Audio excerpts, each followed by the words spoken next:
Every day, I open the office fridge with that same tight feeling in my chest. And every day, something from my lunch was gone. Not all of it, just enough to remind me someone was watching and taking. So instead of getting mad, I got creative. If you've ever been disrespected at work and wish you could get justice without blowing everything up, hit subscribe, like this video, drop a comment, and get ready for a revenge story that's quiet, clever, and incredibly satisfying.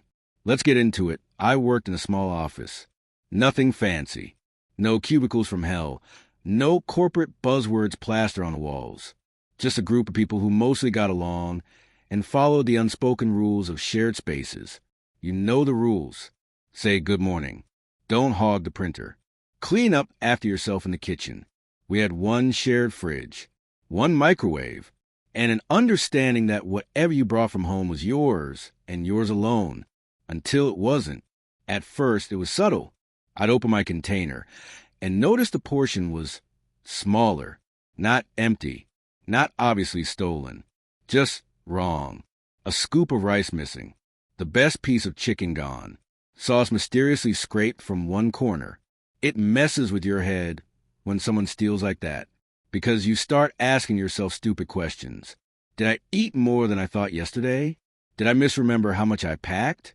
But it kept happening, and eventually, it became impossible to ignore. Everyone started talking about it. Quiet complaints near the coffee machine. Passive-aggressive jokes in meetings. Someone taped a handwritten sign to the fridge that said, "Please don't take food that isn't yours." Management sent the email. You know the one. Reminder to label your food. Please be respectful of shared spaces. Let's all be adults. Nothing changed. And somehow, it was always my food. I cook a lot.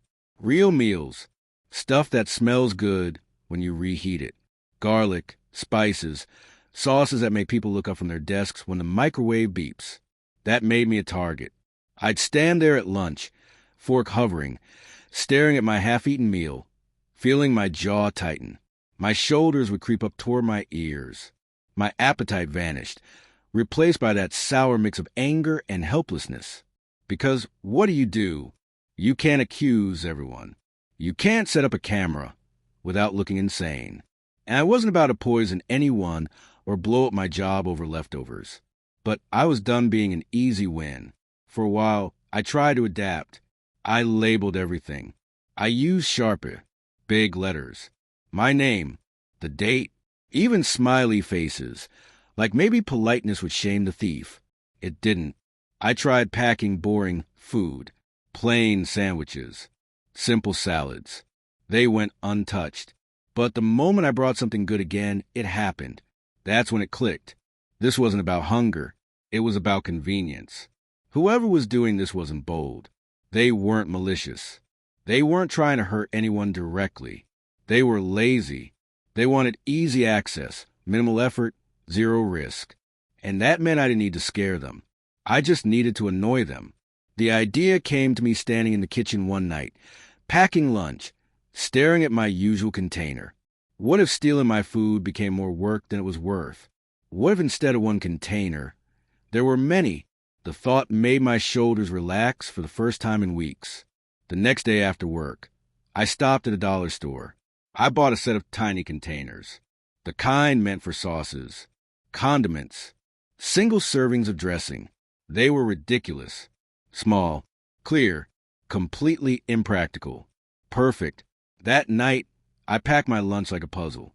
Rice in one container, chicken in another, vegetables in a third, sauce split between two more, 7 containers total. Then I stacked them together into a block and wrapped the whole thing tightly with painter's tape, layer after layer, clean lines, no gaps. It looked like some kind of homemade brick. On the top, I wrote carefully, neatly, in clear handwriting.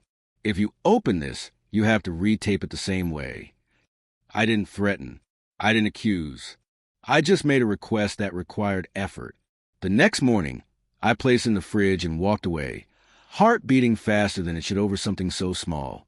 All morning, I couldn't focus. Every time someone stood up, every time the fridge door opened, my mind jumped. At lunch, I walked to the fridge slowly. The tape was cut. My containers were scattered across the shelf, like someone had panicked mid-heist. But nothing was missing. I felt a grin spread across my face before I could stop it. They tried, and they gave up. The next day, I did it again. Same containers, same tape, same note. This time, when I opened the fridge at lunch, it was untouched. Exactly how I left it. No cut tape, no moved containers, no missing food. Something warm settled in my chest. Not triumph exactly, more like peace. By the end of the week, it was official. My food was never touched again. Not once. Other lunches disappear from time to time. Someone else's yogurt. Someone else's leftovers. But mine was suddenly invisible. I didn't change anything back.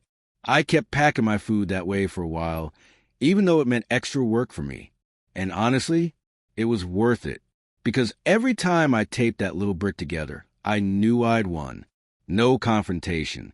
No accusations. No drama. Just a quiet lesson in human nature. I never found out who the thief was.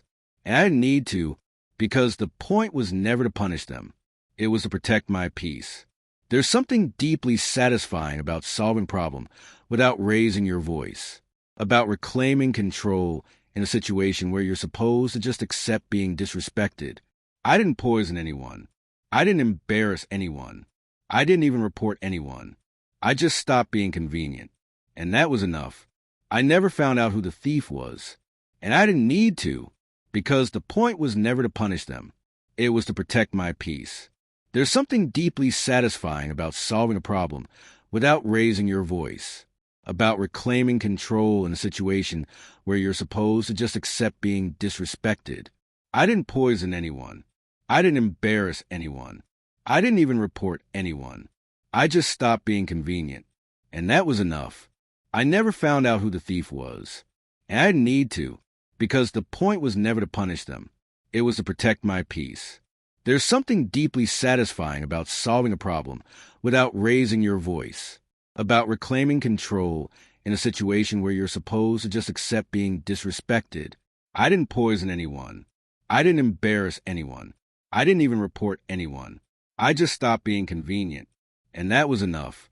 If this story made you smile, hit like and subscribe for more satisfying Reddit revenge stories. And tell me in the comments, what's the pettiest but smartest revenge you've ever seen? Your story might be featured next.